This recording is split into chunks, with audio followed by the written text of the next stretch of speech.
देखिए, press conference इसलिए रखा गया है कि जो भारतीय जनता पार्टी है वो घोसी लोकसभा में लड़ नहीं रही है, लड़ रही है छड़ी। ठीक है, तो हम जितने भारतीय जनता पार्टी के कार्यकर्ता हैं वो भारतीय जनता पार्टी के कार्यकर्ता सहयोग करें, सहायता करें, क्योंकि वो अलग से चुनाव लड़ रहे हैं छड़ी के विरुद्ध।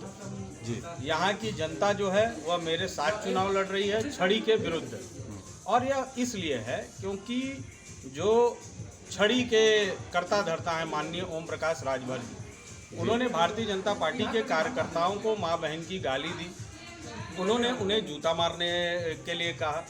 तो इस प्रकार का अगर गठबंधन होता है तो जो हमारे शीर्ष नेतृत्व के प्रधानमंत्री कहते हैं मंचों से कि बेटियों का सम्मान है, महिलाओं का सम्मान है, वो कहीं ना कहीं आडंबर लगता है। अगर यह आडंबर नहीं है तो इस प्रकार का गठबंधन ही नहीं होना चाहिए था। अब बात करते हैं उत्तर भारतीयों की। महाराष्ट्र से भगाए जाने पर उत्तर भारतीयों का जो पीड़ा था वह क्या अमित शाह जी को या मोदी जी को दिखाई नहीं दे रहा था?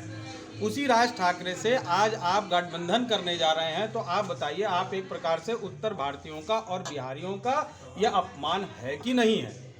अगर है तो फिर वाराणसी से अगर आकर आप चुनाव लड़ते हैं और अपने आप को गंगा माँ का पुत्र कहते हैं तो यह भी एक आडंबर की श्रेणी में आता है। उज्ज्वल जी, आपकी समस्या अमित शाह जी से है या फिर ओम प्रकाश राजभर जी से? मेरी समस्या दोनों व्यक्ति से है। व्यक्ति से क्यों है?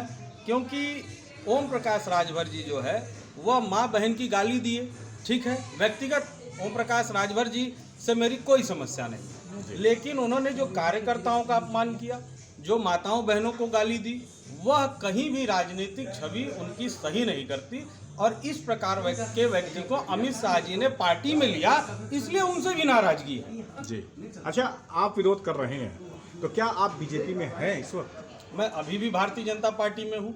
उपचुनाव के बाद, घोसी उपचुनाव के बाद जब मैंने इनका विद्रोह किया, उसके बाद से ही लोग कहने लगे कि आप भारतीय जनता पार्टी में नहीं है। मैं उसको भी क्लियर कर देता हूँ, मेरे को आज तक किसी ने भारतीय जनता पार्टी से नहीं निकाला।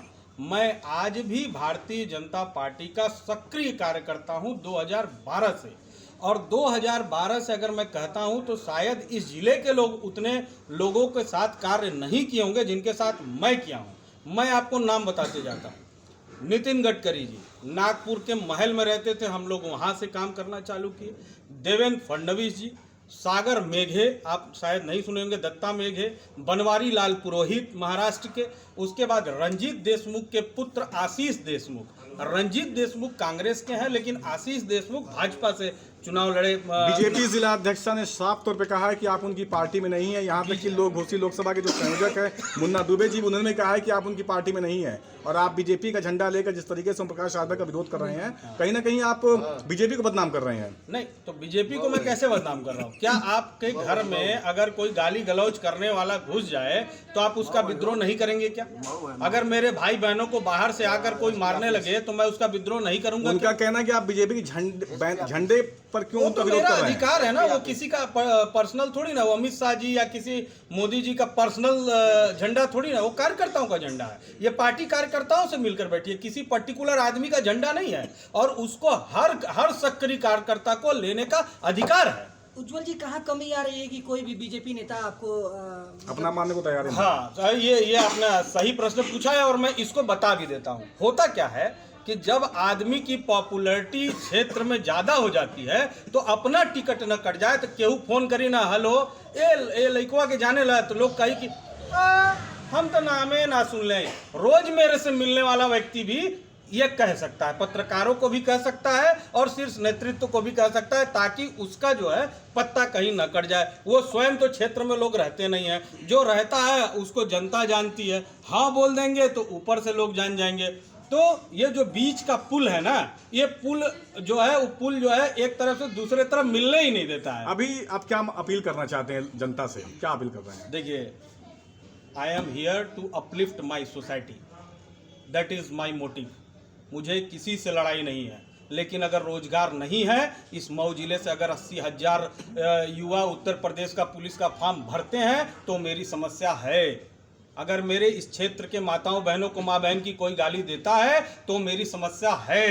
अगर यहाँ महंगाई बढ़ती है तो मेरी समस्या है, और ये सारी समस्याओं के लिए मैं प्रेस कॉन्फ्रेंस किया कि भाइयों हाथ जोड़कर निवेदन है कि अब जाति धर्म को छोड़कर साथ में आइए।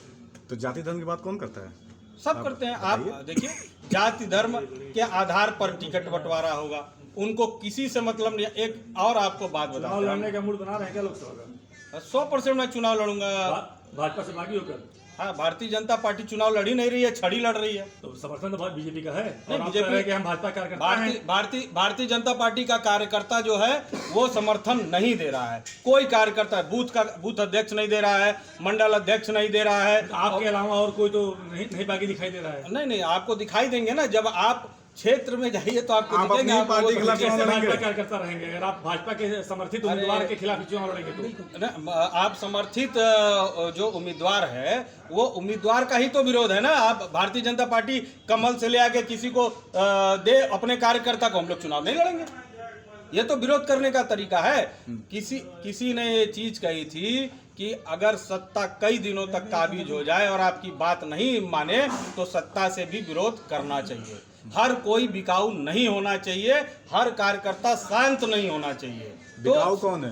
अरे बहुत लोग कौन? हैं, नाम बताइए। जैसे नेता लोग हैं। नेता में कौन? अब देखिए, जैसे ओम प्रकाश राजभर हैं। ओम प्रकाश राजभर का जो ये बयान आता है बार बार कि जिसको भी वो टिकट देते हैं वो कोई ना कोई पैकेज के तहत देते हैं, तो ऐसे बहुत लोग हैं।